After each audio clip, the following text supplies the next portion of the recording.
Went all in, play my cards right. Up the ante, won blackjack all night. Roll the dice, let it ride. What are the odds I got snake eyes? Entrepreneur Perspectives is produced by Quiet Loud Studios, a production company and content network. Learn more at quietloudstudios.com. Casey, it's good to meet you. You too. Glad we got everything figured out on the time. So that was my fault this morning. But not a problem. Tell me about your business. So it's Victory Sim Experience. Yep, Victory Sim Experience. So we have a racing sim center here in Hickory. We have 12 simulators in here. You can come in either by yourself or as a group with your buddies and race. You know, if you come in together, you guys race all together. You're on the track at the same time. You can hit each other, talk to each other, run into each other, race each other. Race or wreck, either one you want to do, but all as a group. It's a lot of fun. And I noticed you've got various types of racing, so not only just NASCAR, but other types of racing as well. Correct. NASCAR, of course, is popular here because of where we're at. But yeah, we have GT3 cars and open wheel stuff. We've even got rally cars and off-road stadium trucks. I mean, it's a really wide variety of cars and tracks. That's cool. So how long have you guys been in business? The company as a whole has been around since 2012. We actually started as what's called a turnkey sim build company. So we built simulators for other people. Okay. That's how we started back in 2012. And then that business kind of chugged along. And then COVID was really big for the sim industry because everybody was stuck at home. Right. So, you know, that was a crazy time. And then in probably 2022-ish, we had a request to take some simulators to an event to do for like a trade show. So we did that. And I thought that was pretty cool. And so we kind of did an offshoot of a part of the business where we would take simulators to trade shows.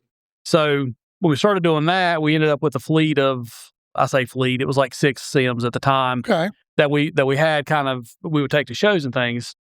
Well, when those weren't on the road, they literally sit collecting dust. Right. So I'd always wanted to do a sim center. So what we did was the thought was take those rigs that are just sitting, put them in a location, and people can use them on a daily basis. Right. And then when we need them for a show, we'll take them out and travel with them. So you're actually going to trade shows, or are you going to like NASCAR events or any racing events? Both. Okay. Both. So we just had Coke 600 weekend. That's always a busy week for sponsors and things in the area. So we had a couple of events we did last week.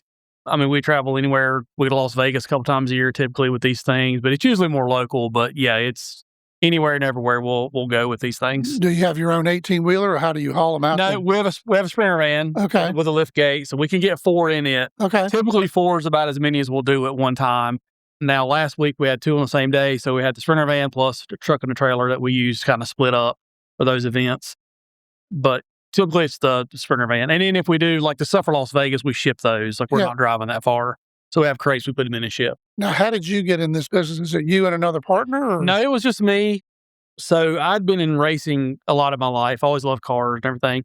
And then actually when I was 16, I was still in high school, worked for a race team here at Hickory Airport. Bill Elliott had a race team here. So I worked there for a couple of years, and then I got out of it for a little bit. And then in 2004, got back into the business again. I worked at DEI when Dale Jr. was driving there. So I was there from 04 to 07, 08-ish, and then the housing recession. Right. Oh, yeah. I remember that. So a lot of teams started shutting down and laying people off, and it was just a really tough time. So in the span of a year, I got laid off at 3 different teams, just budgetary reasons, like nothing I'd done wrong, just budget. Yep. So I kind of decided I needed to make a career change at that point. So my wife's brother has an IT company. So my plan was kind of change careers. I went to work for him, learned just enough to be dangerous, and opened up a little shop in the town we lived. But I really missed racing. Well, sim racing was really new at that point. Like, so this is like 2010, 11-ish, something like that. So kind of stumbled upon this sim race thing, and I thought, well, that's cool because I can take my new IT knowledge and the old racing background, put those together. So that's really what started it all. And like I say, 2012, we built our first sim, way back then. Now, are you building those? Or We do. We used to build a bunch. There was a time where we had a backlog of 10 to 15 at any time we were trying to build. Yeah. And we had a different facility for that. We had a building we rented and all that stuff. And then used to be there was only 2 or 3 of us that did that. And then after COVID, it really kind of blew up on the map. And now there's probably 15 to 20 companies that are trying to build turnkey rigs. And out of those, there's 2 that are really big.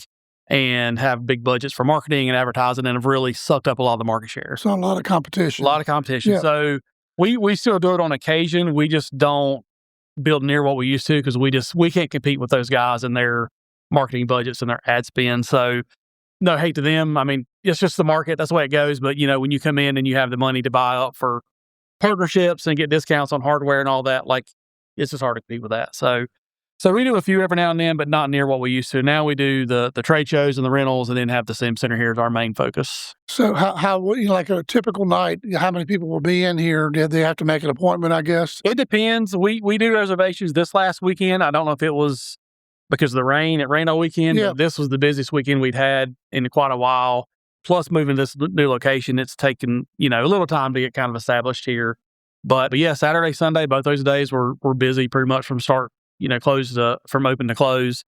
But, some days you're busy, some days you're not, just like any other. That's exactly else. right. Yeah. But yeah, we do walk-ins and you can reserve online. We also do quite a few birthday parties and corporate events and things like that. Oh, that's part cool. of what we do. Mm-hmm. So how long do you race? So if I came in and rented some time, how long do you actually in the car? 30 minutes is pretty typical. Okay. May not sound like a long time, but it's when you get in there, you're pretty worn out after 30 minutes because, you're fighting the steering wheel and things are moving and it's, so 30 minutes or an hour at the most people do. Now, we do have some people come in and they'll do 2 hours, which is a really long time. Some of them will drive nonstop and some will do a while and then they'll switch their car track and go back and do it again. So it's That's really cool. just whatever you want to do. So does it take a lot of skill to get used to it or? It takes a little time to get used to it. What a lot of people don't understand is it's not a video game. Right. They want to drive it like a video game and it's not. It's realistic. So if you come in and if you push the gas pedal all the way down, it's going to spin and you're going to wreck. Some people understand that. Some people don't. Some get really frustrated because they think it's something with the machine and really it's their driving ability trying to drive it, not like a real car. So Right. we tell people often like, hey, if you get in your car and you pull out here on the road, like you don't push the gas all the way down. Right. You got to be easy. You gotta drive it. So Right. that's one of the biggest things when you first start out. But usually after a few minutes, people pick it up pretty quick and then they do okay with it. I did a simulation out in Dallas. They had the flight simulators. Mm-hmm. And the biggest thing for me is I kept turning upside down. And I said, why am I upside down? But the thing kept, Yeah. So I know it does take a little bit of time to kind of get used to what you're doing. Yep.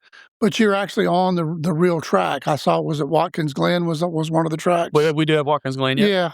Those are fun kind of courses to get on. Yeah. And there's different abilities, different levels of track. So if you're starting out, something easy, there's easy options. If you want something hard, like some people come in and they'll try to jump on that Nürburgring, which is a very hard track. Yeah. But they'll try to do it, and they'll struggle for a bit, but eventually they kind of figure it out. But yeah, it takes some time and there's definitely different levels to people's abilities and what they can do. What's one of the easier tracks? Like if you said a beginner track, what would that be? It really depends. Like Hickory Motor Speedway, we have Hickory. It's very popular. Yep. Now, it's really also the car that you drive. So if you drive something that's really fast, has a lot of power, it's going to be more difficult to drive. But you can do Hickory and say like a mini stock, like a 4-cylinder mini stock or something. It's pretty easy to drive. Yep. Still a lot of fun. But, you can start on something easier and then jump up. Kind of get used to it. Yep. Yeah, that's interesting. Yep. So as a kid, are you from Hickory? Yeah. Okay. Yep. Were you always a NASCAR or race car fan? Yeah, we were. So who was your favorite driver as a kid? Oh, I was a huge Bill Elliott fan. Okay. Yeah. So it was cool getting to work for him. Yep. So what did you do for that racing? Were you like swept the floors? I mean, I was like, okay. Yeah. I was like 16 when I started there. So just swept the floors. And then I did get to where I eventually would decal the race cars. So I put all the stickers on. So that was pretty cool. That's interesting. Yep. Yeah. Of course, I always liked Richard Petty. Of course, everybody liked Dale Earnhardt, the senior. Yeah. And that was back when, of course, I grew up in the 70s. And, well, that's when they raced back then. So, yeah, a lot different than today. Yeah. Sure. A little bit more slinging it around the track, right? Yeah. So, that's cars are a lot harder to drive. Yeah. So, what's your favorite racetrack? I mean, if you had to go to. Man, that's a good question. As far as like driving on the sim, I really like Road Atlanta, Road America are both good racetracks. Is that a road course? It's road courses. Okay. Yeah, as far as ovals go, Charlotte's one of my favorites just because it's here. You kind of grew up with it, around it, So, yeah, I would say those two probably. Yeah. And Hickory's great too because it's so local. Of course, I've been to the Charlotte 600 a couple of times. I've been to the Winston Open back in the day where they had, I guess, all-star race. That was interesting. But my family was from Rockingham. And so the Rockingham Motor Speedway down there, and I guess they don't race anymore, though somebody was saying maybe they're going back. They do. They ran it was Xfinity. It's the Raleigh Series ran there this year. So they've come back. I don't think the Cup cars are there yet, but they're running some of the lower series. That's a fun track to watch. Yeah. Watch a race, a little bit shorter track. And a little bit more banging, right? Yeah. So that's good. Yeah, that's a good track. So tell me anything else interesting about you. I'd love to hear. I always ask people, well, tell me a story that nobody would know about you. I don't really have any stories. I'm a pretty straight-laced kid. I didn't really get any in trouble. So your mom's here. Yeah. Everybody. I can't say nothing. That's it. No, yeah. Nah, just I always loved racing. Had really been around it a lot of my life. Me and my dad, we go like dirt track, short tracks on Friday, Saturday nights. Yeah. And so really have always really been involved with cars and motorsports. And like I say, the sim is just kind of a new variation of that I've been fortunate to get into. And, I felt like I was kind of in it before it was cool. Right. Now it's very trendy and it's such a mainstream thing. And, when I first got into it, it was so new and nuanced and very, very, specific. And I guess the technology's gotten a lot better, too. Oh, well, much better, yeah. So very realistic, I guess. Yeah, it is. The stuff that we've got now that's available, it's unreal the way it feels and the feedback that you get, and it's pretty crazy stuff. Now, are you buying that technology from somebody or? Yeah, we've got vendors we work with. So we've got hardware vendors that we've used for years that we really like, and it works good. Like we have very small failure rates on any hardware that we use. So we just, the stuff that we sell is the same thing we use in the store in here. Like it's all the same, like SemiCube and Huskenveld and those really high-end vendors we stick with. You could build stuff cheaper, of course. Right. But the quality that you get, for me, it's worth spending the extra to get and good you're stuff. Trying to give the best realistic experience that you can. Yeah, we really do. We try to, when people come in, the cheapest rig we've got here now, we would sell for probably $15,000, $16,000. Right. So it's not something that not everybody's going to have at their house. Right. So that's, if people are coming in, it's kind of like you go to the movies, you can watch a movie at home, but you go to the theater because you have the experience of the big screen, and it's the experience you pay more for it. But yeah. Well, that's awesome. Mm-hmm. So what else can you tell me about your business? How many employees do you have? I've got 2 or 3 employees. My son works for me. He's 16, so he's kind of getting in the business a little bit.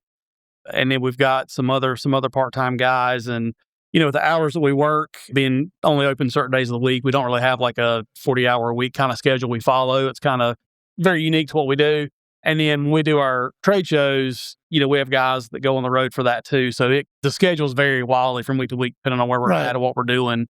So a lot of the trade shows are in Las Vegas, or where are you going? We go to Las Vegas at least once, maybe twice a year. But there's a lot of stuff in Orlando. Orlando's big for trade shows. We get to Atlanta a couple times a year usually. And there's quite a few things in Charlotte, then the convention center down there that we end up doing. And some of it's motorsports related, and some of it is just completely off the wall things that you wouldn't, we've done stuff with insurance companies just because it's a theme that they have. Great, yeah. We did a thing in Charlotte a couple months ago for a plasma company that does blood plasma. Yeah. Just because it was some theme they had for the show, and it was in Charlotte. So we took 4 sims out there. That's a great idea. Yeah. What it does, it gets you engagement to your booth. It gets people to come to your booth, and then while they're there, you can kind of tell them, pitch your product, or you have a captive audience for a little bit. That's it. Kind of tell them what you're doing. Yeah, there was a gentleman, they were from Hickory, but he had this beautiful car collection, and one of them was a Lamborghini. Mm-hmm. And he said, when we go to trade shows, and they were in the food distribution, but he said, we go to trade shows, we'll take the Lamborghini, and then we'll hire a Dallas Cowboy cheerleader to stand behind the car. Yeah. And he said, gets a lot of attention, doesn't it? He said, do you think anybody comes over to our booth? I said, yeah, probably so. Yeah. So, and he was talking about some of the prices of the parts on that car. Oh, yeah. So, that's a great idea, though. Yep. So, just about booth traffic. That's it. So, any thoughts about having other locations? Is this? I would love to. And sim centers are kind of popping up all over the place, all over the U.S. Seems like there's new one every week opening up somewhere. It's typically larger cities like Chicago, New York, L.A. Yep. There's a lot of stuff up there, but I would love to be like in the Mooresville area just because that's such popular with racing.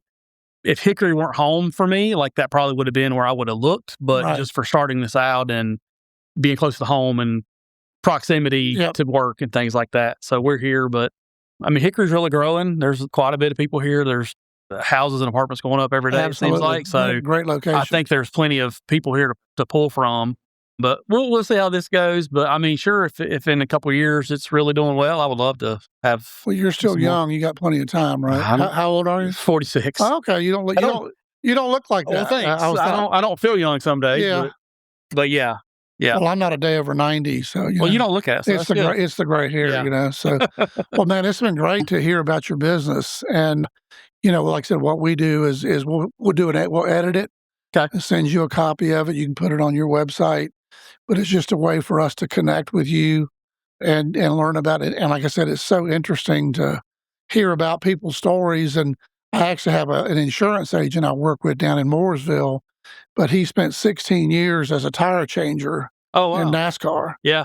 And you might even know him. I don't know. Chip Good, Chip? Oh, man, I know that name. I'm sure I know him. It's funny. He was around. I've had a couple of buddies that were tire changers. Mm-hmm. And usually the way that they end up getting out of it is they get married. And Don't want to travel. And the wife doesn't want them on. But his was the opposite. Like he just said physically, it was such a physical job that he said, I needed to, at my age, get into something else. So he really screwed up, went in the insurance business. Yeah. So anyway. Yeah. Well, super great to meet you. And I'm really glad this worked out Appreciate today. it. So thanks for your time, man. Appreciate it. Thank you. Thanks for listening to Entrepreneur Perspectives. This show is produced by Quiet Loud Studios, where we create podcast writing and original media. Learn more at quietloudstudios.com.